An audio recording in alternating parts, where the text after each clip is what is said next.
ইয়ালৈ মই আগতো আহিছিলোঁ, এতিয়া আজি আহি খুব ভাল লাগিছে, খুব পৰিৱৰ্তন হৈছে। নতুন বিল্ডিং এটা ইতিমধ্যে খুব বনাইছে আৰু বিল্ডিংটো খুব ভালকৈ বনাইছে।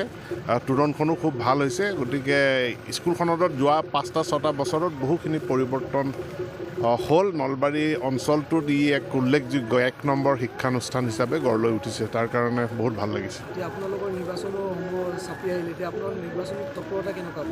নিৰ্বাচনটো আমি আগৰ পৰাই, নিৰ্বাচন বুলি নহয়, মই আগৰ পৰাই দিনে ৰাতিয়ে কাম কৰি থাকোঁ।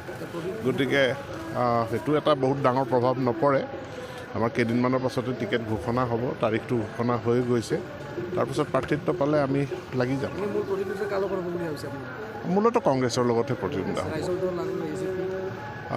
এতিয়ালৈকেতো আমি পিকচাৰত কংগ্ৰেছকে দেখি আছোঁ মূল প্ৰতিদ্বন্দ্বী হিচাপে।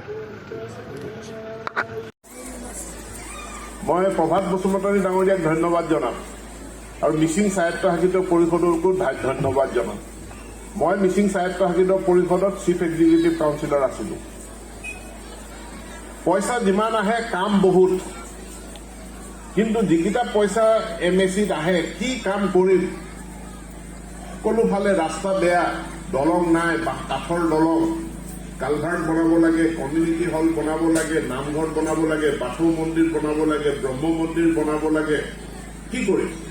কিন্তু ইয়াৰ পাছত আমাৰ সেই সময়ত পৰিষদত আলোচনা হৈ এটা সিদ্ধান্ত হৈছিল যে আমাৰ যদি স্কুলবিলাক যদি ভাল নহয়, অকল ৰাস্তা ভাল হৈ লাভ নাই। শিক্ষানুষ্ঠানবিলাকতে আমি মানৱ সম্পদ গঢ় দিওঁ, আমাৰ ল'ৰা ছোৱালী পঢ়ে।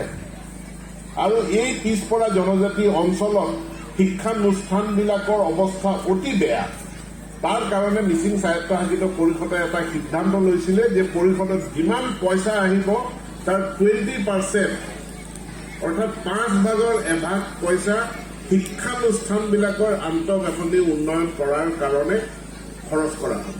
আৰু সেই সিদ্ধান্তৰ কাৰণে আজি প্ৰভাত বসুমতাৰী আপোনালোকৰ আগত কৈছে, এই নিংমাং নলবাৰী হাইস্কুলত মিচিং স্বায়ত্তশাসিত পৰিষদে এতিয়ালৈকে 75 বৰঙণিখিনি আগবঢ়াইছে। প্ৰভাত বসুমতাৰী ডাঙৰীয়াই তাত নেতৃত্ব দিছে।